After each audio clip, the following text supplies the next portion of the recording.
Hi guys, my name is Julian Maricio Lopez and I am Ginoong Bulacan representing the municipality of Norsagaray. Hi, Julian!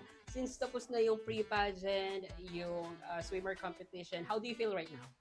Nawala na po yung kaba dahil natapos po yung isang segment at ngayon nagpe-prepare na po kami ngayon sa aming closed door interview. How old are you? I'm 19 years old. You're only 19. Studying? Yes, I currently study at City College of San Jose del Monte and my course is Bachelor of Science in Tourism Management. Tapos na yung swimwear, pre-pageant, and now Grand Coronation Night. Ano ang ina-expect ng mga supporters mo from you? Siyempre po, di maiwasan na mag-expect na makuha yung crown. At para sa akin po, isang malaking bagay na rin po dahil pinaghirapan po namin to. At sama-sama po kami sa journey ko na to. At ayun. Alright, you can invite your supporters on the Grand Coronation Night. To all my followers, sa mga kaibigan ko, sana makanood kayo sa Grand Coronation Night sa January 31 sa KBG Malolos.